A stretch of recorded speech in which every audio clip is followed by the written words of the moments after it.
हमारे लिए हनुमान जी ब्रह्मचर्य का प्रतीक है, वो भक्ति का प्रतीक है और शक्ति का प्रतीक है। हम युवाओं से कहते हैं कि बेटा देखो, ब्रह्मचर्य का पालन करो, 25 वर्ष तक कठोर ब्रह्मचर्य का पालन करो, आप अपने अंदर शक्ति को पैदा करो, तेजस्विता को पैदा करो। उनके लिए वो प्रेरणा स्रोत होते हैं, पहलवानों के लिए प्रेरणा स्रोत हैं, और जो भक्ति के मार्ग पर चलना चाहता है उनके लिए प्रेरणा स्रोत हैं। मैं ये कतई नहीं कहूंगा कि मेरे लिए इस बात का महत्व है कि हनुमान जी ने पर्वत उठाया या नहीं उठाया। मेरे लिए इस बात का महत्व नहीं कि वो आकार बदल सकते थे या नहीं बदल सकते थे। मेरे लिए इस बात का महत्व है कि हनुमान जो थे वो श्री राम के अनन्य भक्त थे। उनकी सेवा, उनकी श्रद्धा वह अतुलनीय थी। वह ब्रह्मचर्य का प्रतीक थे, शक्ति का प्रतीक थे। बस मेरी बात यहाँ खत्म हो गई। अब राम पर आए। राम ने क्या किया, क्या नहीं किया, वो कहां पर गए, किस प्रकार से उन्होंने धनुष को तोड़ा, किस प्रकार धनुष को उठाया, मेरे लिए ये बात मायने नहीं रखती है। मेरे लिए मायने यह रखती है कि श्री राम का अपने भाइयों के प्रति कितना प्रेम था, भरत के प्रति कितना प्रेम था, माँ के प्रति कितनी भक्ति थी।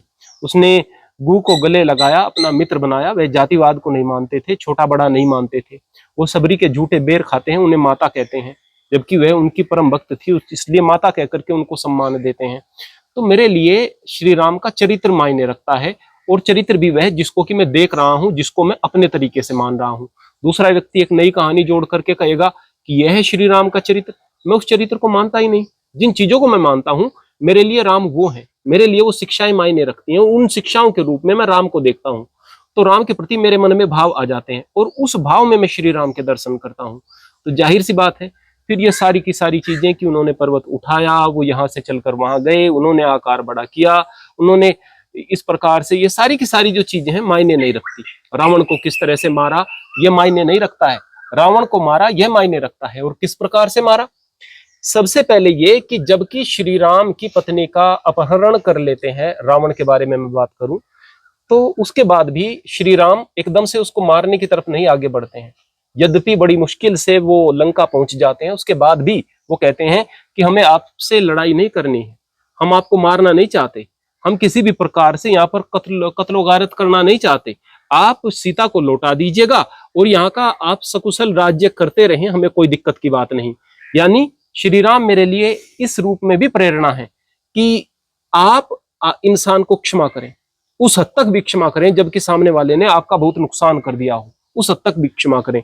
युद्ध आखिरी विकल्प होता है, और जब आखिरी विकल्प आ जाए तो फिर बस युद्ध से डरना नहीं है, युद्ध को टालना नहीं। तो मेरे लिए ये शिक्षाएं मायने रखती हैं प्रियवर, मेरे लिए ये कहानियां मायने नहीं रखती। मैं फिर यही बात कहूंगा कि रामायण को इतना अरसा हो गया है, हमारे बीच में इतना लंबा गैप है श्री राम के समय में और आज के समय में। मैं इस बात को मानता हूं कि बहुत सारी बातें जुड़ गई हैं। अलग अलग रामायण है जिसमें कई घटनाएं अलग अलग हो गई हैं। मैं उनकी प्रामाणिकता पर नहीं जाऊंगा कि कौन सी बात प्रामाणिक है और कौन सी बात प्रामाणिक नहीं है। मैं तो ये कहूंगा कि श्री राम का जो चरित्र है वह मुझे शिक्षा देता है और उससे मुझे सुख मिलता है। अब जो श्री राम के मानने वाले हैं वो इस बात को समझेंगे, भाई माँ बाप का सम्मान करना चाहिए, उनके लिए प्राणों का भी अपने मूल्य नहीं समझना है, भाई का सम्मान करना चाहिए, सदाचार होना चाहिए। जबकि बहुत सारी शादियां उस जमाने में पति कर रहे थे, लोग कर रहे थे, राजा कर रहे थे, बहुत सारी पत्नियां रखते थे एक एक पति। तो श्री राम कहते हैं कि मेरे जीवन में सीता आई और सीता के अतिरिक्त कोई नारी नहीं आएगी। उन्होंने उस जमाने में उस आदर्श को स्थापित किया। तो वो पवित्रता का प्रतीक थे, वो सहनशीलता का प्रतीक थे, वो प्रेम का प्रतीक थे। यह प्रतीक हमारे जीवन को ऊंचा बनाएगा। जो नहीं मानते उनको ऐसा लगता है कि श्री राम के चरित्र के विपरीत चल करके हमारा जीवन में उत्थान हो सकता है, तो मैं कहूंगा कि भाई आप मत मानो, आप आगे बढ़ो, आपको किसने रोका है, कोई दिक्कत की बात नहीं। जो पेरियार को मान करके आगे बढ़ना चाहते हैं हम उनका भी सम्मान करते हैं, आप आगे बढ़ो, कोई दिक्कत की बात नहीं है। मैं फिर वही कहूंगा कि हनुमान जी बल और बुद्धि का, पराक्रम का हमारे लिए प्रतीक है, और श्री राम मेरी आत्मा में बसते हैं, मेरे प्राणों में बसते हैं। जब मैं श्री राम कहता हूं तो मेरे हृदय में ठंडक पड़ती है, मुझे ऊर्जा का अनुभव होता है। अब वो मुझे होता है, अब पेरियार जी को नहीं हुआ या पेरियार जी के मानने वालों को नहीं हुआ, तो उसमें मैं ये थोड़ा ही कह सकता हूं कि सब मेरी तरह से ही सोचें। अगर मैं कहूं सब मेरी तरह से सोचें तो बात गलत हो जाएगी। और मैं कहूं कि मेरे श्री राम का किसी ने अपमान कर दिया तो मैं श्री राम को छोटा कर रहा हूं। श्री राम का अपमान नहीं किया जा सकता, श्री राम बहुत बड़े हैं। हाँ, आपका अपमान जरूर हो गया है, आप जो सामने वाले के साथ लड़ रहे हैं ना कि मेरे राम का अपमान कर दिया है, नहीं, वो तुम्हारा अपमान हुआ है, राम का अपमान नहीं हो सकता है। राम बहुत बड़े हैं, तुम्हारे अहंकार का अपमान हुआ है। अरे भाई अपने अपनी सोच तक श्री राम को रखो। मेरे दिल में श्री राम है, मेरे प्राणों में श्री राम है, मेरे जीवन में श्री राम है। श्री राम मेरे लिए क्या है उसको मैं जानता हूँ।